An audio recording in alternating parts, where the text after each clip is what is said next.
ಈ ದಿನದ ರೆಸಿಪಿ ಜೋಳದ ರೊಟ್ಟಿ ಹೇಗೆ ಮಾಡೋದಂತ ಈ ವಿಡಿಯೋದಲ್ಲಿ ತೋರಿಸ್ಕೊಡ್ತಾ ಇದ್ದೀನಿ.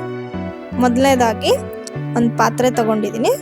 ಪಾತ್ರೆಗೆ 2 ಗ್ಲಾಸ್ ನೀರು ಹಾಕ್ಕೊತಾ ಇದ್ದೀನಿ. ಈಗಿಲ್ಲಾನು ಸ್ವಲ್ಪ ಹಳ್ಳುಪ್ಪು ಹಾಕ್ಕೊತಾ ಇದ್ದೀನಿ. ನಿಮಗೆ ಬೇಕಾದರೆ ಹಾಕ್ಕೊಳ್ಳಿ, ಬೇಡಂದ್ರೆ ಬಿಡಿ. ಈಗ ಸ್ವಲ್ಪ ನೀರು ಚೆನ್ನಾಗಿ ಕುದಿಬೇಕು. ಕುದ್ದಾದ ನಂತರ ನಾನಿಲ್ಲಿ 2 ಗ್ಲಾಸ್ ನೀರು ತಗೊಂಡಿದ್ನಲ್ಲ, ಈಗ 2 ಗ್ಲಾಸ್ ಹಿಟ್ಟನ್ನ ಇಲ್ಲಿ ಹಾಕ್ಕೊತಾ ಇದ್ದೀನಿ. ಗ್ಯಾಸ್ನ ಲೋ ಫ್ಲೇಮಲ್ಲಿ ಇಟ್ಕೊಂಡು ಹಿಟ್ಟು ಹಾಕ್ಕೊಂಡು ಚೆನ್ನಾಗಿ ಮಿಕ್ಸ್ ಮಾಡ್ಕೊಳ್ಳಿ. ಒಬ್ಬ ಸಬ್ಸ್ಕ್ರೈಬರು ರೊಟ್ಟಿ ಹೇಗೆ ಮಾಡೋದಂತ ತೋರಿಸ್ಕೊಡಿ ಅಂತ ಕಮೆಂಟ್ಸಲ್ಲಿ ಕೇಳಿದರು. ಅದಕ್ಕೋಸ್ಕರ ನಾನಿಲ್ಲಿ ಮಾಡಿ ತೋರಿಸ್ತಾ ಇದ್ದೀನಿ. ಜಿಗುಟನ್ನ ಈ ಥರ ಎಲ್ಲ ಚೆನ್ನಾಗಿ ಮಿಕ್ಸ್ ಮಾಡ್ಕೊಳ್ಳಿ. ಆದಷ್ಟು ನೀವು ಲೋ ಫ್ಲೇಮಲ್ಲೇ ಇಟ್ಕೊಳ್ಳಿ.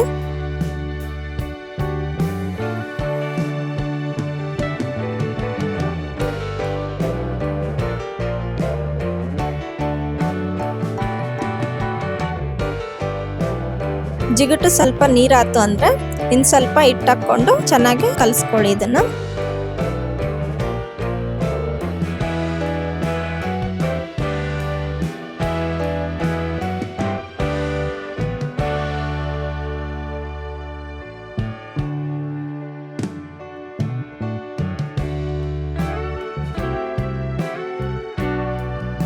ನೋಡ್ತಾ ಇದ್ದೀರಲ್ಲ, ಈಗ ಜಿಗುಟು ರೆಡಿ ಆಗಿದೆ.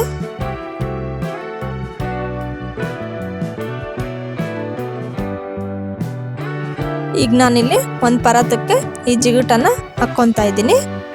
ಇಲ್ಲಿ ನಾನು ಒಂದು 4 ರಿಂದ 5 ರೊಟ್ಟಿಗೆ ಆಗೋಷ್ಟು ಜಿಗುಟನ್ನ ತೋರಿಸ್ತಾ ಇದ್ದೀನಿ.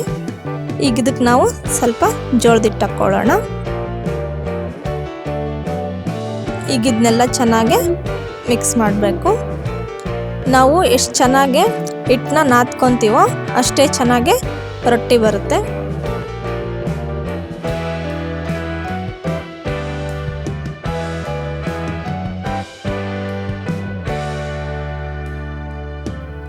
ಇದಕ್ಕೆ ಸ್ವಲ್ಪ ಸ್ವಲ್ಪ ನೀರು ಹಾಕ್ಕೊಂಡು ಚೆನ್ನಾಗಿ ಹಿಟ್ಟನ್ನ ನಾದ್ಕೋಬೇಕು.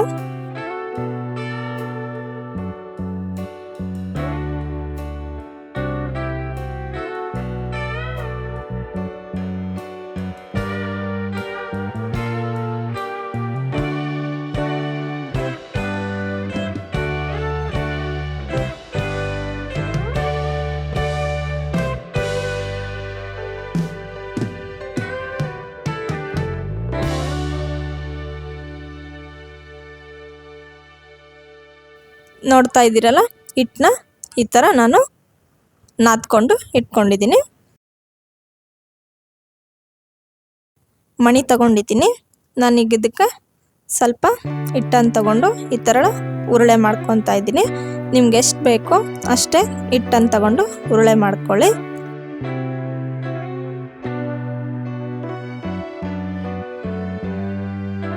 ಇದಕ್ಕೆ ಸ್ವಲ್ಪ ಜೋಳದ ಹಿಟ್ಟು ಹಾಕ್ಕೊಂಡು ಈ ಥರ ಲಟ್ಟಿಸ್ಕೋಬೇಕು. ಸ್ವಲ್ಪ ಲಟ್ಟಿಸ್ಕೊಳ್ಳಿ ಫಸ್ಟು.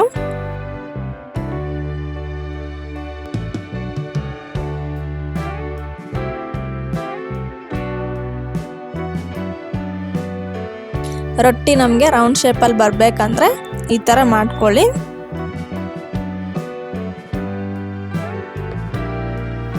ನೋಡಿ, ಇದಕ್ಕೆ ಸ್ವಲ್ಪ ಜೋಳದ ಹಿಟ್ಟು ಹಾಕ್ಕೊಂಡು ಈ ಥರ ಮತ್ತೆ ಲಟ್ಟಿಸ್ಕೋಬೇಕು.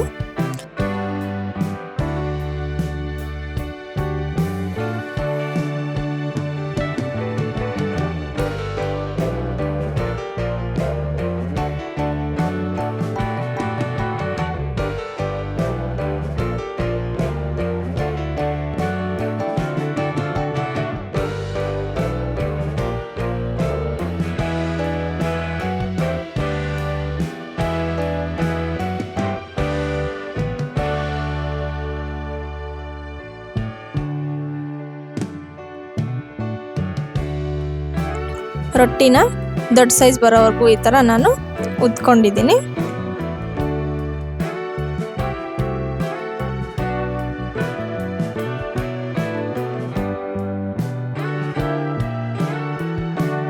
ಒಂದು ಬಟ್ಲಲ್ಲಿ ನೀರು ತೊಗೊಂಡಿದ್ದೀನಿ. ನಾನಿಲ್ಲಿ ಕಾಟನ್ ಬಟ್ಟೆ ತೊಗೊಂಡಿದ್ದೀನಿ, ಯಾಕಂದರೆ ರೊಟ್ಟಿಗೆ ಹಚ್ಚಬೇಕು. ಅದಕ್ಕೋಸ್ಕರ ನಾನಿಲ್ಲಿ ಕಾಟನ್ ಬಟ್ಟೆನ ಯೂಸ್ ಮಾಡ್ತಾ ಇದ್ದೀನಿ. ಹಂಚ್ಕಾದ್ಮೇಲೆ ರೊಟ್ಟಿನ ಹಾಕ್ಕೊಳ್ಳಿ, ಇಲ್ಲಾಂದ್ರೆ ಅರ್ಧೋಗೋ ಚಾನ್ಸಸ್ ಇರುತ್ತೆ. ಈಗ ಇದಕ್ಕೆ ನಾನು ಸ್ವಲ್ಪ ಕಾಟನ್ ಬಟ್ಟೆಯಿಂದ ನೀರು ಹಚ್ತಾ ಇದ್ದೀನಿ.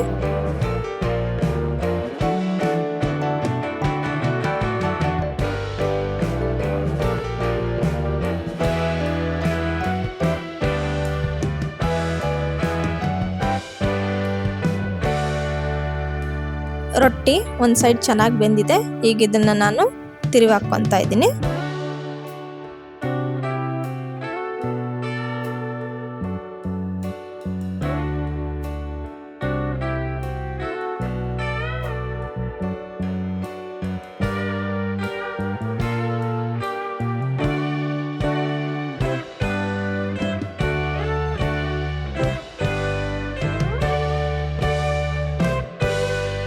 ನೋಡ್ತಾ ಇದ್ದೀರಲ್ಲ, ಈಗ ರೊಟ್ಟಿ ರೆಡಿ ಆಗಿದೆ.